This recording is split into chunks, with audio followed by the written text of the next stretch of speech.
Балаңыздын аппетити начар болуп, ичинде курт болушу мүмкүнбү? Албетте, көпчүлүк ата-энелер баласы тамактанбай калса эле, ичинде курт бар деп сарсанаа боло баштайт. Ооба, бул туура. Чындыгында ичегисинде курту бар балдар албетте аппетити начар болуп, өздөрүн жаман сезишет. Бирок буга башка нерсе да көп себепкер болушу мүмкүн. Натуропат, лимфолог жана гидротерапевт катары бул боюнча кеңири түшүндүрүп кетейин. Балдардын аппетитинин төмөндөшү негизги себептери бул мите курттар. Ооба, ичеги мителери бар болсо, бала күнкүсүн тынчуктабайт, тишин кычыратат, териси кубарып, кээде кычышуу пайда болот. Жана денеде ар түрдүү жаралар, экзема, псориаздар чыгат.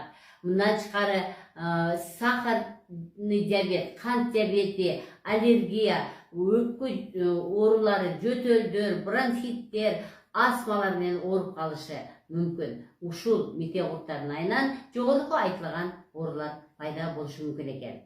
Ферментативдик жетишсиздик. Бул ашказан ичеги ферменттери жетишсиз болгондуктан тамак сиңирүү начарлап, баланын тамакка болгон табити азайып, бала арыктап кетиши мүмкүн. Ал эми кээ балдар өтө толук кетиши мүмкүн.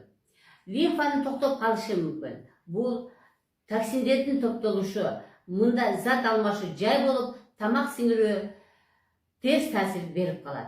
Ашыкча таттуу жана ундун көп керектелиши баланын аппетитин басат жана организмдеги мителердин көбөйүшүнө жагымдуу шарт түзөт. Психоэмоционалдык факторлор, бул стресс, чарчоо же үй бүлөлүк чыр чатактар да тамактанууга таасирин тийгизет. Эмне кылуу керек? Ашказан ичеги жолун тазалоо керек. Клизма жолу менен ичегини тазалоо керек. Элдик ыкмалардан сарымсак, ашка вакытында негин, кара зире майы, эрмен чөбү, пижма чөбү жана гвоздика чөбүн көбүрөөк колдонуу керек. Лимфаны тазалоо керек. Бул үчүн лимфодренаж массажын алуу керек. Жылуу сууну көбүрөөк ичирүү керек жана баланын денесин көбүрөөк кыймылга келтирүү керек. Тамакка имбир, куркума, табигый ачытылган тамактарды, үй квасын кошо пайдалануу керек. Таттууну азайтуу керек. Канттын ордуна натуралдык жемиштерди сунуштаңыз. Булар финики, курма, мейиз жана башка ошого окшогон кургатылган жер жемиштер. Эмоционалдык абал. Бул балага көбүрөөк көңүл буруңуз. Позитивдүү атмосфера түзүңүз.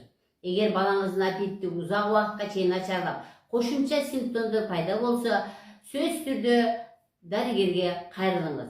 Сиздер менен ден соолук жана жаратылыш гармониясында жашоо жолун бөлүшкөн доктор Бапаева.